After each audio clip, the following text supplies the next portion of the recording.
মাঝে এইসব খাবারগুলো ছেলেটা খেতে চায় না।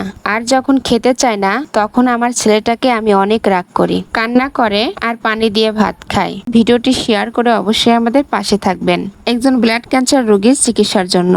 আসসালামু আলাইকুম বন্ধুরা, সবাই কেমন আছেন? আশা করছি সকলে অনেক ভালো আছেন। আলহামদুলিল্লাহ, আমিও ভালো আছি। বাড়ির আনাচে কোনাচে যে খানমানের পাতা থাকে আমি সেই পাতাটাই তুলছি। এই পাতা আজকে আমি ভর্তা বানাবো। আর কিভাবে ভর্তা বানাবো পুরো ভিডিওটা দেখার জন্য অবশ্যই আমাদের সাথে থাকবেন। কয়েকটি ঢেঁড়স গাছ হয়েছে আর এই গাছে অনেক সুন্দর ঢেঁড়সও ধরেছে। এরকম টাটকা ঢেঁড়স তুলে যদি ভর্তা করা যায় খেতে কিন্তু অনেক ভালো লাগে। পাতাগুলো অল্প অল্প করে নিয়ে ছোট ছোট করে কেটে নিব। আর ছোট করে কাটার কারণটাই হচ্ছে ভাজতে যেন সুবিধা হয়। আর যদি ছোট করে কাটা না হয় তাহলে কিন্তু এটা ভাজা মচমচে হবে না। আর মচমচে করে না ভাজি করলে এই ভর্তাটা খেলে গাল চুলকাবে।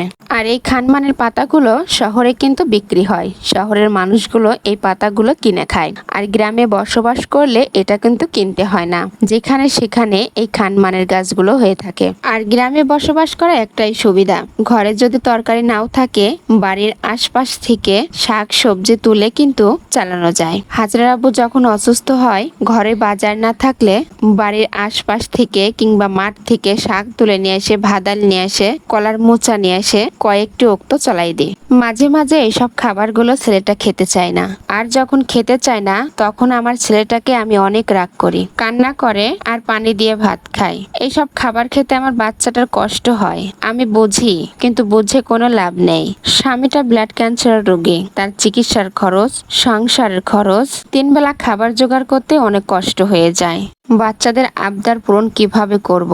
প্রত্যেকটা মা বাবা চায় তার সন্তানকে ভালো খাবার খাওয়াইতে, ভালোভাবে মানুষ করতে, কিন্তু আমার মতো অসহায় মা এই স্বপ্নগুলো পূরণ করতে কখনোই পারে না। শাকগুলো ধুয়ে পরিষ্কার করে কড়ার উপরে দিয়ে নেড়ে নিলাম। শাকে যে পানিটা থাকে সেটা শুকায়ে তারপরে দিয়ে দিয়েছি তেল। তেল দিয়ে মচমচ করে ভেজে নিয়েছি।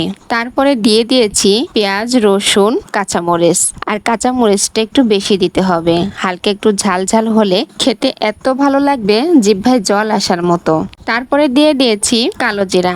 আর এই কালো জিরাটা কিন্তু বেশি ভাজি করতে হবে না, বেশি কড়া করে ভাজি করলে কালো জিরার যে সুগন্ধটা আছে এই সুগন্ধটা থাকবে না। পাটাটা ধুয়ে পরিষ্কার করে নিয়ে বেটে নিলাম। কালো জিরা দিয়ে খানমানের পাতা ভর্তাটা আমার হয়ে গেছে। রান্না করার শুরুতেই আমি কয়েকটা আলু চুলার মধ্যে দিয়ে দিয়েছি আগুনে পোড়ানোর জন্য। আগুনে আলু পোড়ায়ে ভর্তা করলে খেতে কিন্তু অনেক ভালো লাগে। আলু পোড়ানো ভর্তা ছোটবেলায় অনেক খেয়েছি।